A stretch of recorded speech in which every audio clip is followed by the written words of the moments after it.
ಮಧ್ಯಪ್ರದೇಶದ ಜಬಲ್ಪುರ್ನ ನರ್ಮದಾ ನದಿಯ ಭರ್ಗಿ ಡ್ಯಾಂನಲ್ಲಿ ನಡೆದ ಆ ಘಟನೆ ಒಂದು ಕುಟುಂಬದ ಔಟಿಂಗ್ ಅಲ್ಲ, ಅದು ಅನೇಕ ಜೀವಗಳ ಅಂತಿಮ ಪ್ರಯಾಣವಾಗಿಬಿಟ್ಟಿತು. ಗಾಳಿಯ ವೇಗ ಭಾರೀ ಬಲವಾಗಿ ಬೀಸಿ ಬೋಟನ್ನೇ ತಲೆ ಕೆಳಗಾಗಿಸಿತು.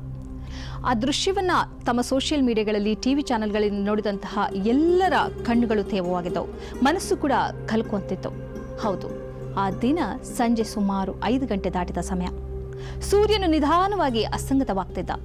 ನೀರು ಶಾಂತವಾಗಿ ಕಾಣಿಸ್ತಾ ಇತ್ತು. ಜನರು ನಗುತ್ತಾ ಫೋಟೋ ತೆಗೆಯುತ್ತಾ ಆ ಕ್ಷಣವನ್ನ ಆನಂದಿಸ್ತಿದ್ರು. ಯಾರಿಗೂ ಗೊತ್ತಿರಲಿಲ್ಲ ಇನ್ನೇನು ಕೆಲವೇ ನಿಮಿಷಗಳಲ್ಲಿ ಎಲ್ಲವೂ ಬದಲಾಗಲಿದೆ ಅಂತ. ಹಠಾತ್ ಆ ತಂಗಾಳಿ ಬದಲಾಗಿದೆ. ಸಾಧಾರಣ ಗಾಳಿಯಲ್ಲ, 60ರಿಂದ 70 ಕಿಲೋಮೀಟರ್ ವೇಗದಲ್ಲಿ ಬಿರುಗಾಳಿಯ ಹೊಡೆತ. ಅಲೆಗಳು ಎದ್ದವು, ಬೋಟ್ ನಡುಗತೊಡಗಿತು. ಮೊದಲಿಗೆ ಎಲ್ಲರೂ ಏನೂ ಆಗಲ್ಲ ಅಂದ್ರು. ಆದರೆ ಕೆಲವೇ ಕ್ಷಣಗಳಲ್ಲಿ ನಗು ಕಿರುಚಾಟವಾಗಿ ಬದಲಾಯಿತು. पानी एकदम से हम लोग सही से बैठे हुए थे, हवा चलने लग गई एकदम से, और क्या कहते हैं तेज वेव्स आने लग गई. तो सारे उधर के गांव वाले भी कह रहे थे क्रूज वाले अंकल को कि आप साइड में लगा लो, अभी मौसम ठीक नहीं है. बट वो मान नहीं रहे थे किसी की बात. वो बीच में ले गए एकदम बिल्कुल डैम के साइड में, उधर बीच में ही ले गए बिल्कुल. और एकदम से तेज हवा चलने लग गई और बहुत तेज पानी आने लग गया. तो हम लोग है ना ऊपर वाली साइड से नीचे वाली साइड में आ गए क्रूज के. बहुत तेज की एकदम से बाढ़ आने लग गई और पानी भर गया क्रूज में, और पूरा पानी भर के पलट गई क्रूज. सिया ಲೈಫ್ ಜಾಕೆಟ್ ಎಲ್ಲಿದೆ, ಮಕ್ಕಳನ್ನ ಹಿಡಿದುಕೊಳ್ಳಿ, ಎಲ್ಲೆಡೆ ಗೊಂದಲ, ಚೀರಾಟ, ಆತಂಕ, ಭಯ, ಪ್ರಾರ್ಥನೆ. ಸಾಕ್ಷಿಗಳು ಹೇಳ್ತಾರೆ, ಬೋಟ್ನಲ್ಲಿ ಆರಂಭದಲ್ಲಿ ಜಾಕೆಟ್ ಕೊಡಲಿಲ್ಲ, ಅಪಾಯ ಬಂದಾಗ ಮಾತ್ರ ಕೊಟ್ರು ಅಂತ. ಅಷ್ಟರೊಳಗೆ ಸಮಯ ಕೈತಪ್ಪಿತ್ತು.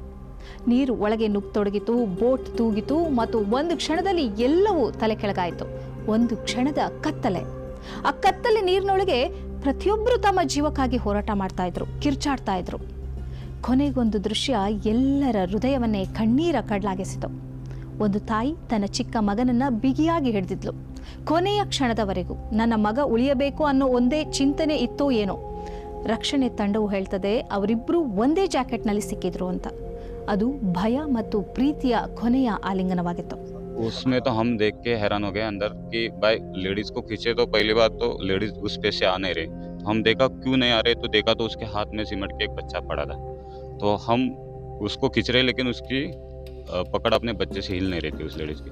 ಆ ನೀರಿನೊಳಗೆ ಒಬ್ಬ ತಂದೆ ತನ್ನ ಕುಟುಂಬವನ್ನ ಕಳೆದುಕೊಂಡ, ಒಬ್ಬ ಮಗು ತಾಯಿಯನ್ನ ಕಳೆದುಕೊಂತು, ಒಬ್ಬ ತಾಯಿ ತನ್ನ ಪ್ರಾಣವನ್ನೇ ಮಗನಿಗಾಗಿ ಕೊಟ್ಲು. ಬದುಕುಳಿದವರ ಮಾತು ಕೇಳಿದ್ರೆ ನಾವು ಕೂಗ್ತಾ ಇದ್ದೆವು, ಆದರೆ ಆ ಗಾಳಿಯ ಶಬ್ದ ನಮ್ಮ ಕಿರುಚಾಟವನ್ನ ಮುಚ್ಚಿಬಿಟ್ಟಿತ್ತು ಅಂತ. ಒಬ್ಬ 70 ವರ್ಷದ ವೃದ್ಧ 3 ಗಂಟೆಗಳ ಕಾಲ ಬೋಟ್ ಒಳಗೆ ಸಿಲುಕಿಕೊಂಡು, ಅದು ಕುತ್ತಿಗೆವರೆಗಿನ ನೀರಿನ ಸೆಳೆತದಲ್ಲಿ ಒಬ್ಬ ಜೀವಂತ ಇದ್ದೇನೆ ಅಂತ ಕೂಗ್ತಾ ಉಳಿದಿದ್ರು. ಆದರೆ ಎಲ್ಲರೂ ಅಷ್ಟು ಅದೃಷ್ಟಶಾಲಿಗಳಾಗಿರಲಿಲ್ಲ. ಈ ಘಟನೆ ನಮಗೇನು ಹೇಳುತ್ತೆ ಅಂದರೆ, ಪ್ರಕೃತಿಯ ಮುಂದೆ ನಾವು ಎಷ್ಟು ಚಿಕ್ಕವರು ಅಂತ, ಮತ್ತು ಒಂದು ಸಣ್ಣ ನಿರ್ಲಕ್ಷ್ಯ ಎಷ್ಟು ದೊಡ್ಡ ಬೆಲೆ ಕೇಳ್ತದೆ ಅಂತ. ಇದು ಕೇವಲ ಒಂದು ಸುದ್ದಿ ಅಲ್ಲ, ಇದು ನಗುತ್ತಾ ಹೋಗಿ ಕಣ್ಣೀರಾಗಿ ಮರಳಿದ ಕುಟುಂಬಗಳ ಕಥೆ. ಮತ್ತು ಆ ತಾಯಿ ಮಗನ ಆಲಿಂಗನ ಇಂದು ಎಂದಿಗೂ ಕೂಡ ನಮ್ಮ ಮನಸ್ಸನ್ನ ಬಿಟ್ಟು ಹೋಗೋದಿಲ್ಲ. ಈ ಕಾರ್ಯಕ್ರಮದ ಪ್ರಾಯೋಜಕರು Gadiyar group of companies, specialised in piling and shoring, engineering consultancy, fire fighting, steel structures, real estate. Office SIT Tower, Silicon Oasis, Dubai, UAE. ಸ್ನೇಹಿತರೆ, ನಿಮ್ಮ ಅದ್ಭುತ ಬೆಂಬಲದಿಂದ ಸನ್ಮಾರ್ಗ ನ್ಯೂಸ್ ಚಾನೆಲ್ ಈಗ 2 ಲಕ್ಷ ಸಬ್ಸ್ಕ್ರೈಬರ್ಗಳನ್ನು ದಾಟಿದೆ. ಇದು ನಮ್ಮ ಯಶಸ್ಸಲ್ಲ, ಇದು ನಿಮ್ಮ ಯಶಸ್ಸು. ನಮ್ಮ ಮುಂದಿನ ಗುರಿ 4 ಲಕ್ಷ. ಇದು ಕಷ್ಟವಲ್ಲ. ನೀವು ಮಾಡಬೇಕಾದದ್ದು ಸಿಂಪಲ್. ನೀವು ಸನ್ಮಾರ್ಗ ನ್ಯೂಸ್ ಚಾನೆಲ್ ವಿಡಿಯೋವನ್ನ ನಿಮ್ಮ ಸ್ನೇಹಿತರಿಗೆ, ಕುಟುಂಬದವರೊಂದಿಗೆ ಹಂಚಿಕೊಳ್ಳಿ ಮತ್ತು ಅವರಲ್ಲೂ ಸಬ್ಸ್ಕ್ರೈಬ್ ಮಾಡಲು ಹೇಳಿ. ನೀವು ಶಕ್ತಿಯನ್ನು ಕೊಡಿ, ನಾವು ನಿಖರ ಸುದ್ದಿ ಕೊಡ್ತೇವೆ. ಧನ್ಯವಾದಗಳು.